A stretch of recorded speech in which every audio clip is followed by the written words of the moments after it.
500 साल बाद राम मंदिर का सपना साकार हो रहा है और प्रधानमंत्री नरेंद्र मोदी आज खुद अयोध्या में हैं और 22 जनवरी को प्राण प्रतिष्ठा का मुहूर्त भी निकल चुका है, तैयारियां जोरों पर है।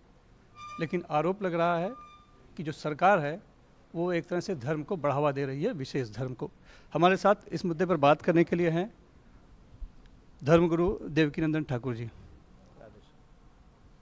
सर, एक भव्य तैयारी चल रही है, सबकी निगाहें लगी हुई है राम मंदिर की तरफ, लेकिन एक आवाज़ भी उठ रही है इसी देश से, कुछ राजनीतिक पार्टियों से, कि सरकार जो है एक तरह से धर्म का काम कर रही है, जो कि सरकार को धर्म से अलग हो रहना चाहिए। क्या कहेंगे?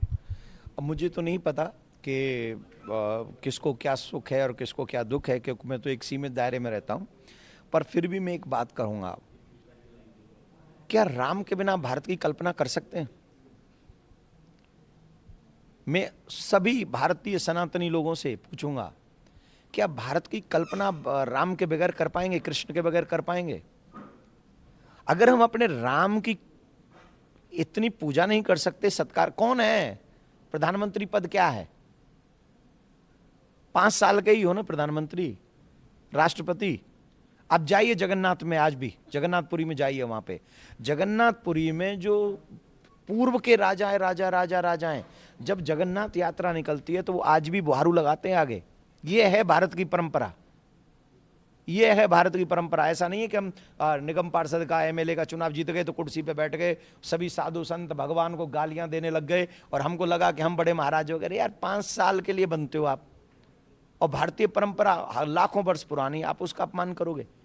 प्रधानमंत्री अगर राम के आगे नतमस्तक होते हैं तो यह भारतीय संस्कृति का स्वर्णिम अवसर है। मैं कहता हूं हर व्यक्ति से, भगवान से बड़ा कौन हो सकता है? कौन हो सकता है? पद तो आज है, कल नहीं रहेगा, लेकिन मेरी आत्मा नैनम चिंदंती शस्त्राणी नैनम दहति पावक, मैं था, मैं हूं, मैं रहूंगा। लेकिन भगवान का आदर करना तो ये हमारे पूर्वजों ने, हमें बुजुर्गों ने हमें सिखाया है। तो भगवान के आगे तो हमको झुक जाना चाहिए, चाहे हम कितने भी बड़े पद पे क्यों ना हो। तो मैं तो गर्व महसूस करता हूं कि मेरे देश को इस समय ऐसा प्रधानमंत्री मिला है जो मेरे देश का प्रधानमंत्री शिवालय में जाके अभिषेक करते हैं, राम जी के आगे साष्टांग दंडवत करते हैं और साधु संतों को भी इतना आदर देते हैं। तो ये भारत के संस्कारों को 4 चांद लगाने जैसा है। तो इसमें त्रुटि ना देखें, अच्छा गुण देखें और इसको आगे बढ़ाएं। लेकिन लोगों को अच्छा दिखता नहीं है। आवाज़ ये भी उठ रही है कि मंदिर की बजाय रोजगार की जरूरत है देश को।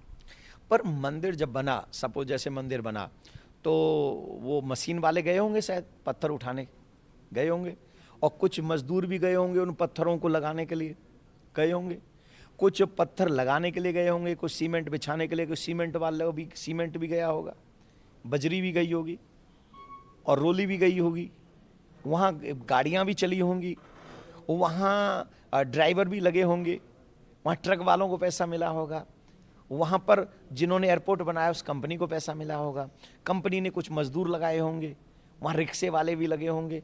क्या बात करो, ये विकास नहीं है? उन लोगों को, राम मंदिर का निर्माण जरूर हो रहा है पर काम लाखों लोगों को मिला है। अयोध्या में आप जाएंगे या कहीं भी विकासशील मंदिर बनेगा, बड़ा, मैंने भी छोटा सा मंदिर से, मैंने नहीं, सॉरी, क्षमा चाहता हूँ, कान पकड़ के, छोटा सा मंदिर जनता के सहयोग से हमने भी वृंदावन में बनवाया है, प्रिया कांजू का मंदिर। वो मंदिर बनाने में हमें पता है कितने लोग लगे थे और कैसे कैसे लोग लगे थे।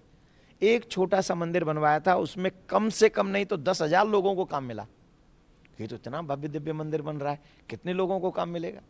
तो ये अच्छी बात है, हम लोग अच्छाई ये देखें कि हमारी भारतीय संस्कृति का उत्थान हो रहा है। बुराई देखने जाओगे तो आपने ये रेड कलर क्यों रखा हो, मैं इसमें बुराई देख लूंगा, अरे तो लाल तो खतरा का निशान है, आप तो खतरा वाला चैनल ले आए हमारे पास, तो गलत है ये चीज़, नहीं, मैं नहीं मानता इस बात को। कह रहे हैं कि पूरे देश को राम में बनाया जा रहा है, दूसरे धर्मावलंबी कहाँ जाएंगे, वो दहशत में है।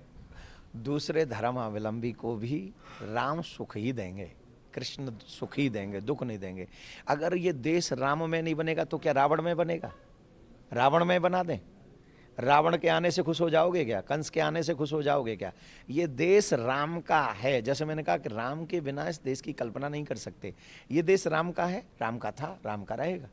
और इस देश में पूर्व में भी, अभी भी और आगे भी सभी धर्म के लोग रहेंगे, किसी भी धर्म के लोगों को भगाया नहीं जाएगा।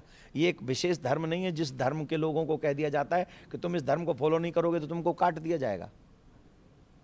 सनातनियों ने कभी नहीं कहा। राम राज्य में यही होता है कि धर्म की जय हो, अधर्म का नाश हो, प्राणियों में सद्भावना हो, विश्व का कल्याण हो। यही राम राज्य की कल्पना है। आप क्या चाहते हो? विश्व में कल्याण न हो? आप क्या चाहते हो? प्राणियों में सद्भावना न रहे? आप क्या चाहते हो कि अधर्म की जय हो जाए? आप क्या चाहते हो? धर्म हार जाए? ये तो राम राज्य की कल्पना है। अगर राम राज्य होगा तो धर्म की जय होगी, अधर्म का नाश होगा, प्राणियों में सद्भावना होगी, विश्व का कल्याण होगा। यही सर्वे भवन्तु सुखिनः है। श्रेय लेने का भी सवाल उठ रहा है। क्या श्रेय लेने का भी सवाल उठ रहा है कि श्रेय लिया जा रहा है, किया सुप्रीम कोर्ट ने, श्रेय ले रही है सरकार। अब श्रेय तो मैं कहता हूँ कार सेवकों को देना चाहिए, श्रेय कोर्ट को, श्रेय सरकार को देना चाहिए, क्योंकि इससे पहले भी सरकारें रहीं, उन्होंने क्यों नहीं बनाया? भाई मोदी जी अब आए ना 14 में, 10 में कौन थे, 4 में कौन थे, उससे पहले कौन थे, और उससे पहले कौन थे, आज़ादी के बाद कौन थे? तो हम सरकारें तो पहले भी रहीं। हमने तो सुना कि 89 में राजीव गांधी जी ने ताला खोला था। 89 89 ना, मतलब मेरी नॉलेज ठीक है ना? तो जब राजीव गांधी जी ने ताला खोला मस्जिद का, तो फिर उसी समय बनवा देते तो आज का दिन ही नहीं आता। तो त्रुटि किससे हो गई?